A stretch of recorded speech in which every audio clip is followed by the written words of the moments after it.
My husband's secret social media account revealed his other life. It was 2 a.m. and I couldn't sleep. That was nothing new. I'd been struggling with insomnia for months, my mind racing with the thousand small anxieties of a life that felt increasingly unsettled. I rolled over to check my phone, something I'd sworn I'd stopped doing, and I noticed my husband, Derek, had left his phone on the nightstand. His screen was lit up with a notification, a username I didn't recognize, a name that meant nothing to me. I shouldn't have looked. I know I shouldn't have, but something in my gut whispered that I needed to. I picked up his phone, my heart pounding in my throat, and I unlocked it. His password was still our anniversary date, the same one he'd had for 8 years, and then I found it, an app I'd never seen before, an account he'd told me he'd deleted years ago, a life he'd been living behind my back, right under my nose. I used to believe that marriage was built on trust, on the unshakable foundation of two people choosing each other every single day. I'd heard my mother say it 1,000 times, her voice tinged with the wisdom of 30 years with my father. Trust is the glue, sweetheart, she'd tell me as we folded laundry together in our sunny kitchen. Without it, everything falls apart. I'd carried that belief into my own marriage,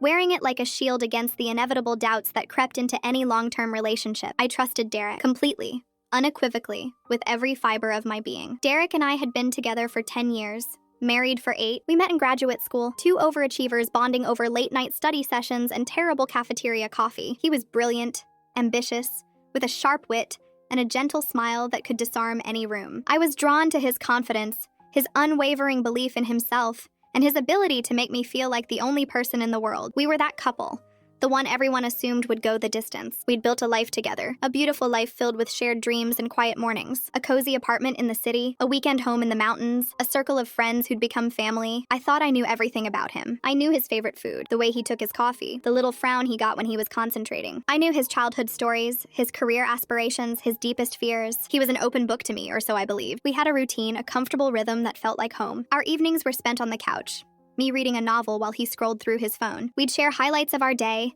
laugh at silly videos, and plan our future with the easy confidence of two people who knew each other inside and out. But the cracks began to show about a year ago. It started with small things. He'd become protective of his phone, turning the screen away from me when he was texting. He'd take calls in another room, his voice low and guarded. He'd stay up late, long after I'd gone to bed, clicking away on his laptop. I'd ask him what he was working on, and he'd brush it off with a vague response, just catching up on emails or reading the news. I didn't think much of it at first. He was stressed. Work was demanding. We were in that phase of a long-term relationship where the initial spark had faded into a comfortable warmth, and I assumed this was just part of the natural evolution of marriage. Then came the comments, the small, cutting remarks that chipped away at my confidence. He'd mention a colleague's beautiful wife, or an influencer he'd seen online, and he'd say things like, "She's so put together," or "I wish you'd dress more like her." He said it with a smile, a joke, a casual observation, but each word lodged in my chest like a splinter, small but insistent, impossible to ignore. I started comparing myself to these women, these perfect, filtered versions of reality. I'd look in the mirror and see flaws I'd never noticed before. I'd feel a pang of inadequacy whenever I saw him scrolling through his feed, his thumb pausing on certain images. I confronted him about it one night, my voice trembling with a vulnerability I hated showing. "Derek, you've been distant lately,"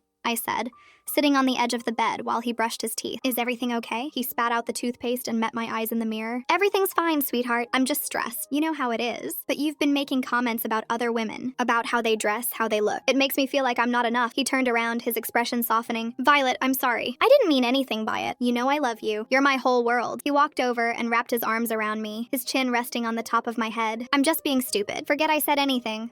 I wanted to believe him. I needed to believe him, so I did. I pushed the doubts aside and focused on the man I'd married, the man who held me close and whispered promises in my ear. I tried harder. I bought new clothes, cooked his favorite meals, planned romantic weekends. I thought if I just tried harder, I could recapture his attention, pull him back from the edge of whatever had been distracting him, but nothing I did was enough. One night, I woke at 2 a.m., my mouth dry and my mind racing. I reached for my water glass on the nightstand and noticed Derek's phone, face up, glowing with a notification. I'd never been the type to snoop. I'd always believed that if you felt the need to check your partner's phone, the trust was already broken. But something in me, some primal instinct I couldn't silence, compelled me to look. It was just a glance, just a peek, just a moment of weakness. The notification was from an app I didn't recognize, a username I'd never seen. Perfect Emily 87. The message preview read, "Good night, handsome. Sweet dreams." My blood ran cold. I picked up his phone, my hand shaking so violently I almost dropped it. I typed in his password, our anniversary date, the same one he'd used since we'd gotten married. The phone unlocked and I opened the app. It was Instagram, an account he'd told me he'd deleted years ago,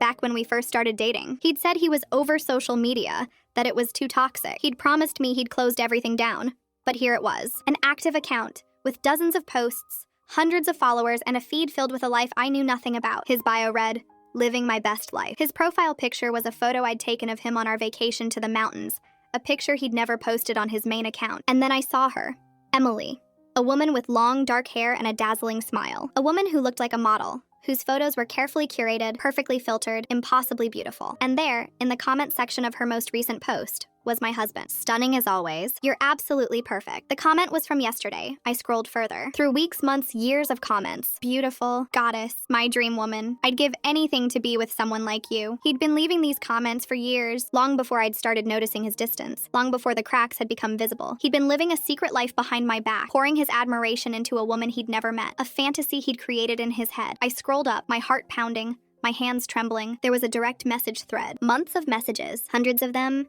intimate, confessional, deeply personal. He'd told her things he'd never told me. He'd shared his fears, his dreams, his loneliness. He'd confessed that he felt trapped, that he wasn't sure if he'd ever truly been happy. He'd told her he loved her. I dropped the phone on the bed like it had burned me. My vision blurred with tears. I hadn't realized I was crying. My chest felt like it was caving in. The man I'd loved for 10 years, the man I'd trusted with my entire heart, had been giving pieces of himself to someone else. Not just any someone else, a stranger, a fantasy, a woman who existed only on a screen. I looked over at him, sleeping peacefully beside me, his face relaxed and innocent. He looked like the man I'd married, but he wasn't. That man was gone, replaced by someone I didn't recognize, someone who had been living a double life right under my nose. I got out of bed, my legs barely supporting me, and I walked into the living room. I sat on the couch, my phone in my hand, staring at the dark screen. I didn't know what to do. I didn't know who to call. I didn't know if I even knew the man I'd married anymore. I thought about confronting him, yelling, screaming, demanding answers. But I was too exhausted, too broken to fight. Instead, I did something I never thought I'd do. I opened my own phone, typed her name into the search bar, and I clicked on her profile. And there she was, in all her perfect filtered glory. And I realized, with a sickening clarity, that I'd been competing with a ghost for years. A ghost he'd created. A ghost he'd chosen over me. The bedroom door creaked open at 7:34 a.m. I know the exact time because I'd been staring at the clock on the microwave, watching the numbers change with agonizing slowness. Derek shuffled into the living room, his hair disheveled, his eyes still heavy with sleep. He was wearing his favorite gray sweatpants, the ones with the hole in the knee I'd been meaning to patch for months. He looked so ordinary, so achingly familiar, that for a moment I almost convinced myself I'd imagined everything. That the previous night had been a nightmare, a cruel trick of my exhausted mind. Then he saw me sitting on the couch, my eyes red-rimmed, my phone clutched in my hand like a lifeline. And he knew. Violet, his voice was cautious, laced with the nervous energy of someone who sensed danger but couldn't yet see it. What's wrong? Did something happen? I held up his phone, the screen still glowing with Emily's profile. You want to tell me about her? The color drained from his face so quickly I thought he might faint. His mouth opened, closed, opened again, but no sound came out. He stood frozen in the doorway, his hands hanging uselessly at his sides, his eyes darting between me and the phone like he was searching for an escape. Violet, I can explain, he finally managed, his voice cracking. Explain what, Derek? Explain why you've been messaging this woman for years? Explain why you've been telling her you love her? Explain why you've been telling her our marriage is a prison you want to escape? He stepped forward, his hands outstretched, his face twisted with desperation. It's not what you think. She's just someone I follow. It's harmless. It's just fantasy. Fantasy? I laughed, a hollow, bitter sound that seemed to echo off the walls. You told her you'd give anything to be with her. You told her you've never been truly happy. You told her I don't understand you. That's not fantasy, Derek. That's betrayal. His eyes filled with tears, and for a moment, I almost felt sorry for him. Almost. I didn't mean any of it. I was lonely. I felt like I was drowning, and she was just a distraction, an escape. It didn't mean anything. I stood up, my legs shaking, and I walked toward him. It meant something to me. Every word you said to her, every compliment, every confession, it was a knife in my back. I've been killing myself trying to make you happy, trying to be enough for you, and the whole time you were pouring your heart out to a stranger on the internet. You are enough, he said, reaching for me. You're everything. I was just stupid. I was selfish. I didn't know how to ask for help, so I created this fantasy world where I didn't have to deal with my problems. But I don't love her. I don't even know her. I love you. I've always loved you. I pulled away from his touch, my skin crawling. How long? He blinked. What? How long have you been doing this? How many years have you been living this double life? He hesitated, and I saw the calculation in his eyes.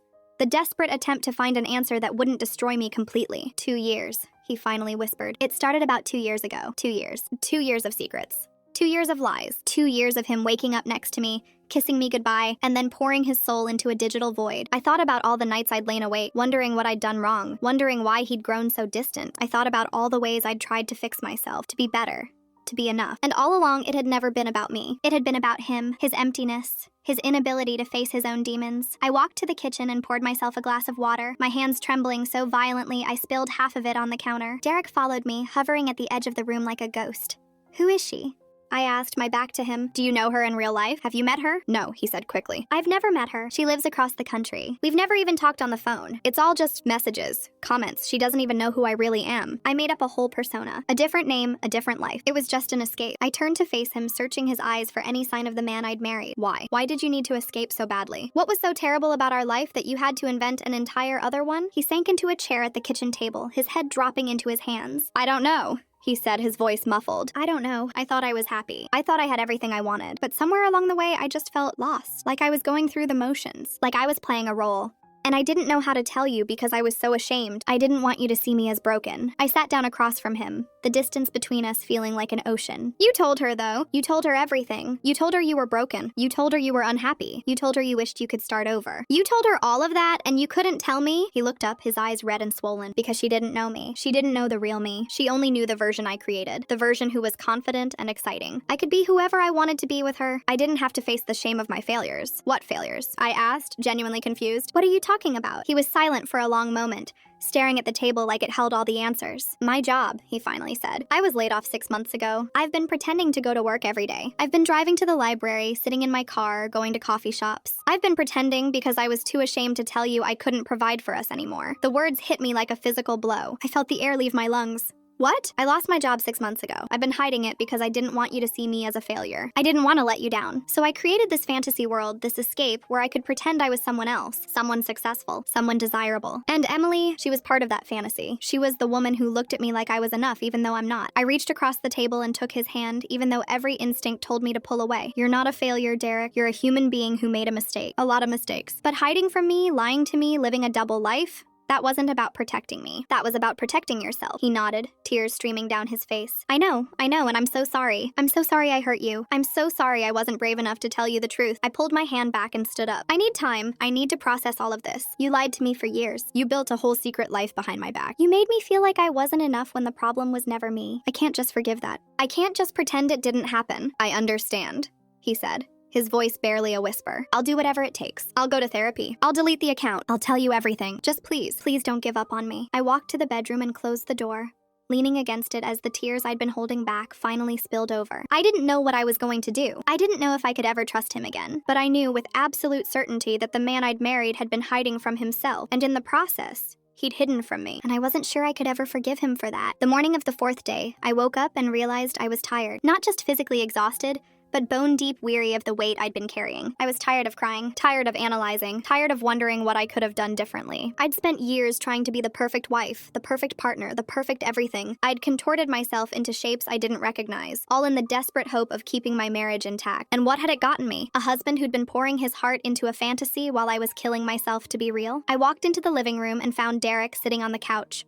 a cup of coffee in his hands. He looked up when he saw me, his eyes red-rimmed, his expression a mixture of hope and fear. He'd been sleeping on the couch for 3 nights, and it showed. His hair was unkempt, his clothes wrinkled, his face etched with lines of exhaustion and regret. Good morning, he said softly, as if afraid that speaking too loudly would shatter the fragile peace between us. Morning, I replied, sitting down in the armchair across from him. I didn't want to sit next to him. I needed the distance. He set down his coffee and leaned forward, his hands clasped together as if in prayer. I've been thinking a lot these past few days, about everything, about us, about what I did. And I realized something, Violet. I realized I've been a coward. Not just about the Instagram account, but about everything. I was so afraid of failing, of being seen as weak, that I built a fortress around myself. And in the process, I locked you out. I listened, my expression neutral, my heart guarded. I've done a lot of thinking too, I said, and I realized something myself. I realized I've been so focused on trying to be what you needed, I forgot to ask myself what I needed. I forgot to ask myself if I was happy. Derek's face crumpled, and I saw a flash of panic in his eyes. Are you saying you want to leave me? I shook my head slowly. I'm saying I don't know what I want yet. I'm saying I need to figure out who I am outside of this marriage. I've been Violet, Derek's wife, for so long, I don't even know what I want for myself anymore. He nodded, his jaw tight, his eyes glistening with unshed tears. I understand. I'll do whatever it takes. I'll give you all the space you need. I'll wait as long as it takes. I don't want to lose you. I looked at him,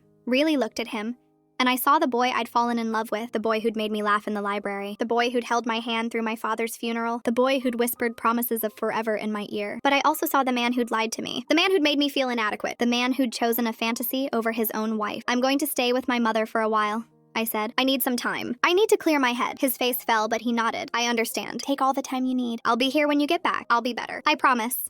I packed a bag that afternoon, my hands moving mechanically as I folded clothes and zipped suitcases. I didn't cry. I'd run out of tears. I just felt numb, hollow, like a shell of the woman I used to be. Derek stood in the doorway of the bedroom watching me, his hands shoved deep in his pockets. "Can I call you?" he asked, just to check in. "I'd prefer if we kept it to text for now," I said, not meeting his eyes. "I need to process everything without the pressure of a conversation." He nodded, accepting my boundaries with the patience of a man who had no other choice. "I'll respect that. I'll respect whatever you need." I drove to my mother's house in silence, the hum of the engine the only sound in the car. The 2-hour drive felt both endless and too short. My mother lived in a cozy bungalow on the edge of town, a house filled with the scent of lavender and the soft clatter of wind chimes. She was waiting for me on the porch, her arms open, her eyes filled with a mother's knowing concern. "I'm sorry, Mom," I said, collapsing into her embrace. "I'm so sorry. Don't you dare apologize," she said, holding me tight. "You have nothing to be sorry for. You've done nothing wrong."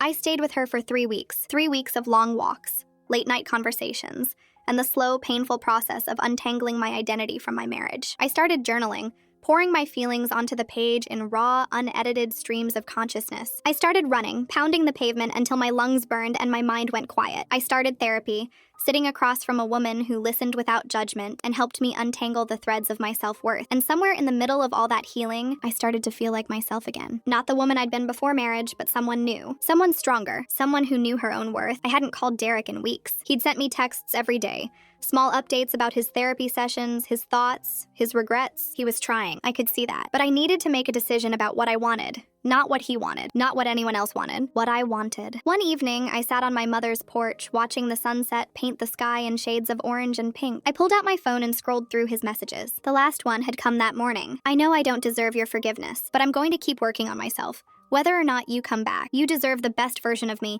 even if you decide that version isn't for you." I stared at the words for a long time. Then I typed out my reply. "I'm coming home tomorrow. We need to talk." I drove back the next morning, my heart pounding in my chest. When I walked through the front door, Derek was sitting on the couch, his hands trembling, his eyes searching mine for any sign of hope. "Hi," he said, his voice barely a whisper. "Hi," I replied. I sat down across from him, and I took a deep breath. I've been thinking a lot about what I want, about who I am, about what I deserve. And I've realized something. I deserve to be with someone who sees me. The real me, not a fantasy, not a placeholder. The flawed, complicated, beautiful mess that I am. Derek nodded, his eyes filled with tears. "I see you now, Violet. I see you so clearly. And I'm so sorry I was too blind to see you before." I reached across the table and took his hand. "I'm not ready to forgive you yet. I'm not ready to forget what happened, but I'm willing to try. I'm willing to see if we can rebuild something new, something stronger. But it's going to take time. It's going to take work. And it's going to take you being honest with me, even when it's hard." He squeezed my hand, his grip warm and steady. "I promise, Violet. No more secrets. No more lies. I'm going to spend the rest of my life earning back your trust. I'm going to be the man you deserve." I looked at him, this broken man who'd hurt me so deeply, and I saw a glimmer of the person he could become. Healing wouldn't happen overnight. Trust wouldn't magically reappear. But I was willing to try. Not because I owed him anything, but because I owed it to myself to see if love could survive the wreckage. I'd been through hell, but I'd come out the other side knowing my own worth, and that I realized was the greatest gift of all.